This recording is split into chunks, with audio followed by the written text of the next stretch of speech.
Hello नमस्कार, माझ्या सगळ्या गोड ताईंचं आणि मैत्रिणींचं आपल्या मराठी ब्लॉग चॅनलवर अगदी मनापासून स्वागत आहे. आणि सर्वांना श्री स्वामी समर्थ. तसेच गुड मॉर्निंग, कारण मॉर्निंगचा टायमिंग आहे. आत्ता वाजलेले सकाळचे 9. तर सकाळी 9 वाजेपर्यंत ना स्वयंपाक वगैरे माझा करून होतो. त्यानंतर शिवला मी जेवू घालते, ह्यांना टिफिन देते, आरूला टिफिन देते. आणि मला 2 मुलं आहेत, एक स्कूलला जातो आरू आणि शिव घरी असतो, कारण तो लहान आहे, 3 वर्षाचाच आहे. तर मग शिवला मी जेवू वगैरे घातले आणि शिव टी व्ही बघत बसलेला आहे. त्यानंतरचं माझं रुटीन कसं असतं ते या ब्लॉगमध्ये मी तुमच्यासोबत शेअर करणार आहे. आणि या ब्लॉगमध्ये ना मी खूप छान माहिती पण तुम्हाला देणार आहे, तर ताईंनो पूर्ण व्हिडिओ नक्की पहा. तर बऱ्याच स्त्रियांचा हा प्रॉब्लेम असतो. खूप वेळेस मी त्यांच्या तोंडावरून पण ऐकले की अगं आमचा पूर्ण दिवस कामातच जातो, आमचं घरातलं काम काही संपत नाही, त्यामुळे मग आम्हाला वेळच भेटत नाही. माझ्या मैत्रिणींचा जरी कॉल आला ना, आता त्यांना पण मुलं वगैरे आहेत, त्यांचं पण लग्न झालेलं आहे.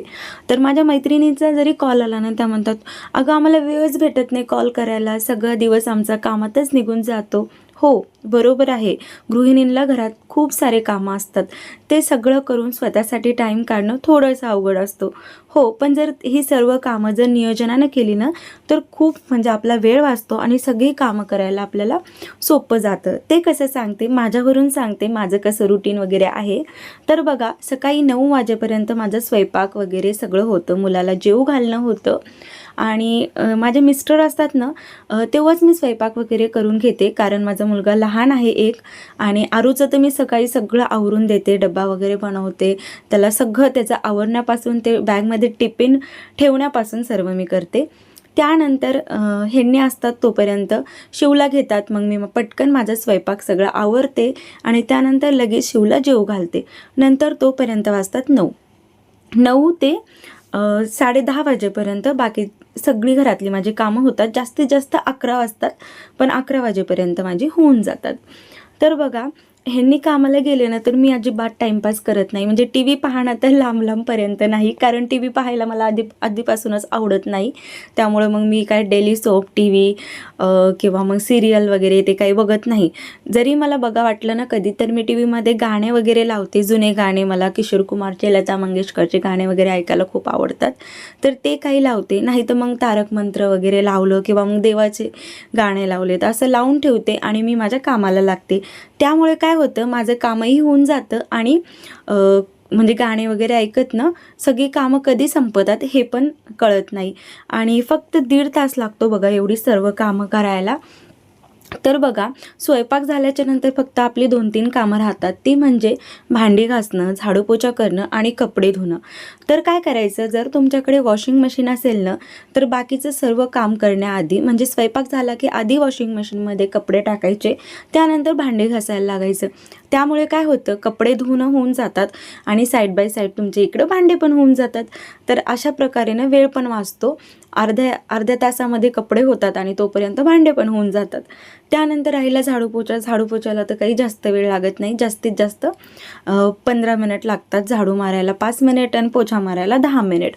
तोपर्यंत आपलं सगळं काम होऊन जातं. अशा पद्धतीने फक्त 1.5 तास लागतो. जोपर्यंत आपण कामाला लागत नाही ना बघा, तोपर्यंत आपल्याला असं वाटतं की कधी कधी माझं काम होईल आणि कधी कधी नाही.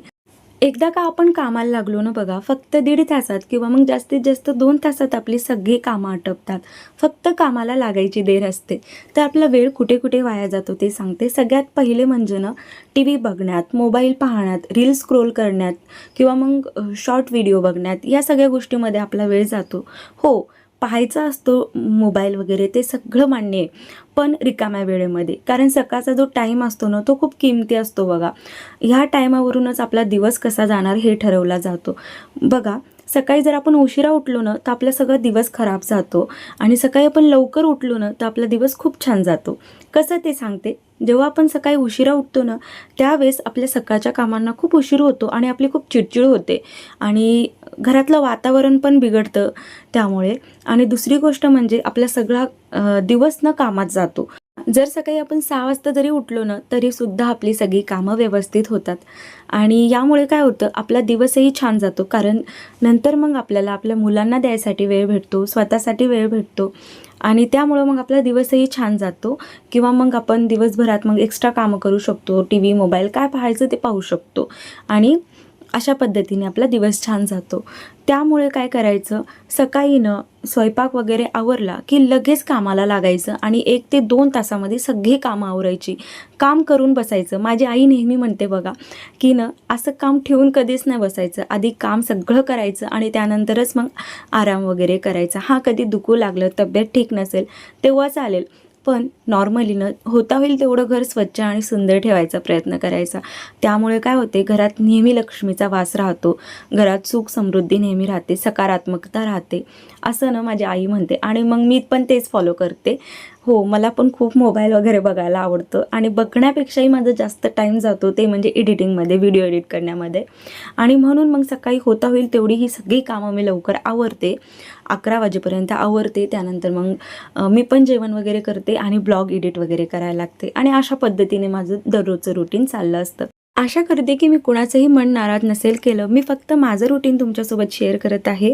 बाकी तुम्हाला जसं जमेल, जेव्हा जमेल तेव्हा तुम्ही तुमची कामं करू शकता. आताच माझी घरातली सगळी कामं वगैरे झालेत आणि आता सायंकाळचे 5:30 वाजलेत, म्हणजे सायंकाळची सर्व कामं झालेत. सकाळचा ब्लॉग तुम्ही बघितलाच. आणि आता मी माझ्यासाठी चहा बनवणार आहे. तर मी चहा बनवतच होते तेवढ्यात शिव उठला. मग शिवला थोडंसं घेतलं, कारण तो राहतच नव्हता माझ्याशिवाय. तर आता तो खेळतोय. तर चला आता पटकन चहा वगैरे घेते, म्हणजे चहा वगैरे बनवते. त्यांना शिव आता खेळत आहे आणि मी बनवत आहे आमच्यासाठी चहा.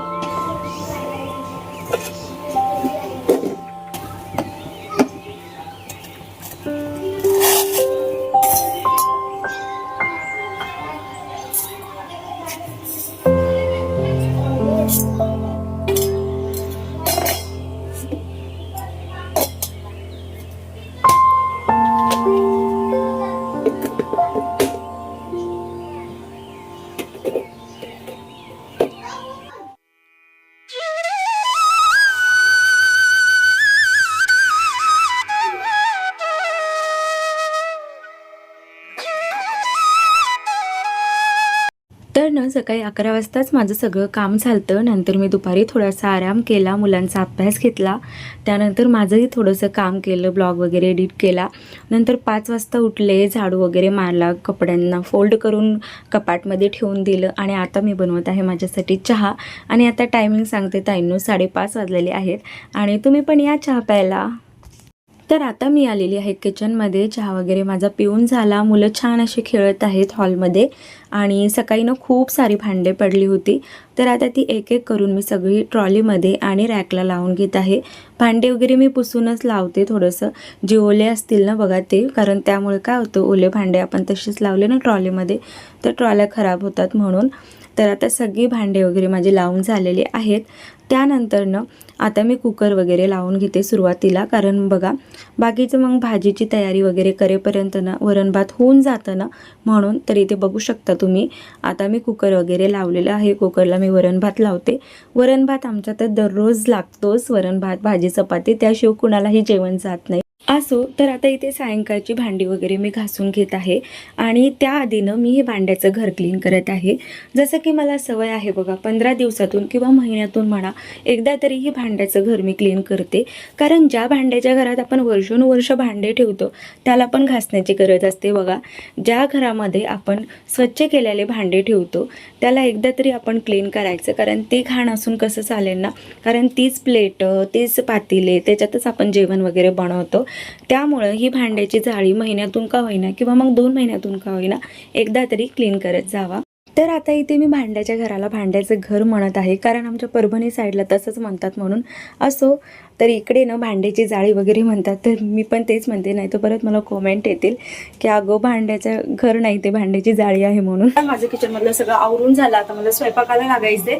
तर कुकरमध्ये पुरणाची डाळ लावली होती जी झालेली आहे. आणि किचन बघा आता किती छान दिसत आहे क्लीन केल्यावर तर आता आधी कुकरमध्ये डाळ काढून घेते आणि मग स्वयंपाकाला लागते. तर आता सायंकाळचे 6 वाजलेले आहेत आणि आज मी पुरणाची पोळी का बनवत आहे ते सांगते. तर आज संडे आहे, उद्या आहे मंडे आणि मंडेला आरूला स्कूलमध्ये न्यायची आहे पुरणपोळी. तर सकाळी मग पुरणपोळीचा राडा नाही घालू शकत, कारण पुरण बनायला वेळ लागतो आणि त्यामुळे परत त्याला स्कूलमध्ये जायला उशीर नको व्हायला. म्हणून आज संडेच्या दिवशीच मी पुरण करून ठेवणार आहे. पोळ्या नाही बनवणार, फक्त पुरण करून फ्रीजमध्ये ठेवणार आहे आणि सकाळी त्याला गरम गरम पुरणाच्या पोळ्या करून देणार आहे. कारण ना आरूच्या स्कूलमध्ये ना म्हणजे काहीतरी ॲक्टिव्हिटी आहे की सर्वांना ना मुलांना वेगवेगळे फूड आयटम आणायचे आहेत आणि टीचरनी सांगितले तेच आणायचे.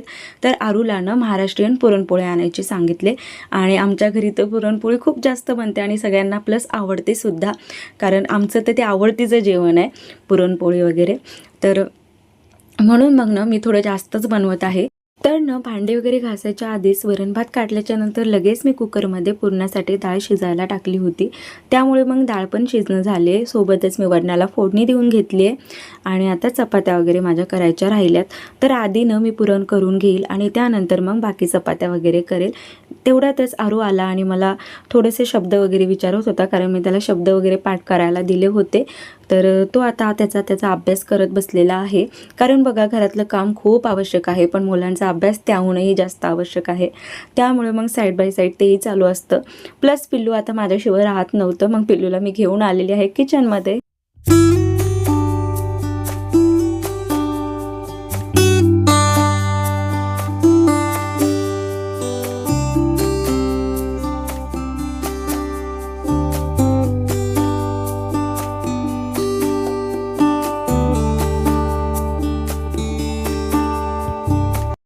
तुम्ही म्हणताल पिल्लूचं आणि माझं इथे काय चाललंय, तर बघा पिल्लू असं राहत नाही, त्याच्यासोबत थोडंसं खेळावं लागतं तेव्हाच तो शांत बसतो.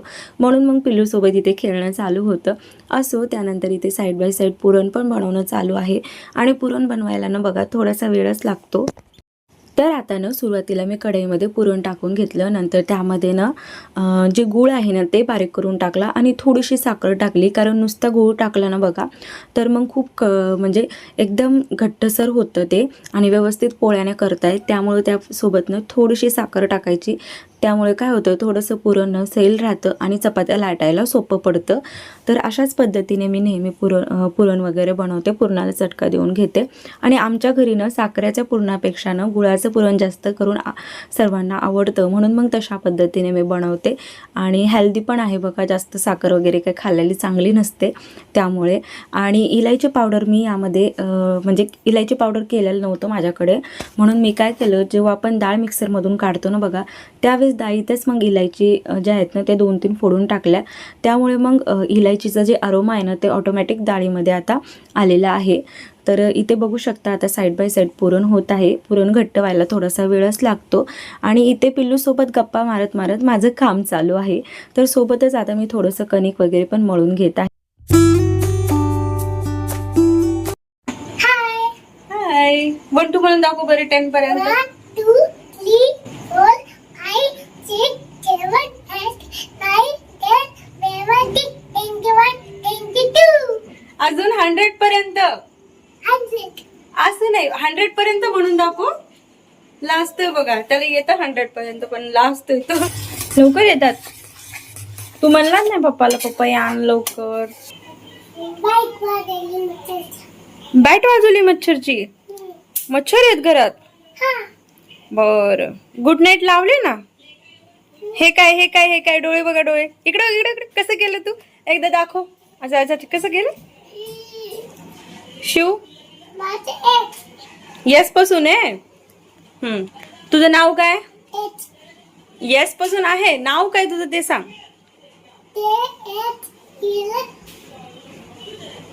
शिव. तर इथे बघू शकता छानपैकी आता पुरण वगैरे झालेलं आहे. काय खायला तू पुरण, कसं झालं. यम्मी, आवडलं तुला. पोळी खाणार का, पोळी बनव. हे बघा पिल्लून ना पुरण म्हणला मला वाटीमध्ये दे, त्याला वेटच होत नाहीये बघा. गरम गरम घेतलंय त्यानं, थंड करून थोडंसं दिलं खायला त्याला. तुला आवडलं का. अरे बापरे, थंड होऊ दे ना बाळा, थंड झाल्यावर खा, खूप गरम आहे ना. चपाती बनवून देते तुला, ठीक आहे? पोळी बनवून देते त्याची, चालते ना? बनवू ना? आता ना इथे मी पुरण प्लेटमध्ये काढून घेतले, कारण हे मी ठेवणार आहे फ्रीजमध्ये थोडंसं सेट होण्यासाठी, थंड होण्यासाठी. कारण थंड झालं ना तर मग छान पोळ्या येतात, थोडंसं घट्टसर पण होतं ते, त्यामुळे. तर आता मी भेटत आहे तुम्हाला दुसऱ्या दिवशी सकाळी, कारण रात्री मी तेवढाच ब्लॉग शूट केला. त्यानंतर आता हा दिवस आहे मंडेचा, जेव्हा मी आरूच्या टिफिनसाठी या पुरणाच्या पोळ्या बनवत होते. तर इथे बघू शकता फ्रीजमध्ये ठेवल्याच्या नंतर ना खूप छानपैकी आता पुरण सेट झालेला आहे. आणि अशा पद्धतीने मी एकदम टच्चसर स्टफिंग भरून पुरणाच्या पोळ्या बनवते, कारण त्यामुळे काय होतं, त्या खूप छान बनतात आणि खायला पण छान लागतात ना, म्हणून. आणि आज न मी कॅमेरा लावलेला नाही आहे, तर आज न आरू शूट करत आहे बघा, तर त्यामुळे थोडंसं ना व्यवस्थित नाही आलं. असो, तरी ते बघू शकता आता छानपैकी मी पुरणाच्या पोळ्या बनवून घेतलेल्या आहेत. तर चला आता आरूचा टिफिन वगैरे पॅक करते. आवरलं स्कूलचं? टिफिन ठेवला बॅगमध्ये? काय घेतलं आज टिफिनमध्ये? टीचरने सांगितलं होतं आणायला? किती जणांना सांगितलं होतं पुरणपोळी आणायला? 4 जणांना. ठीक आहे, चला मग जावा स्कूलला. बाय करा सगळ्यांना.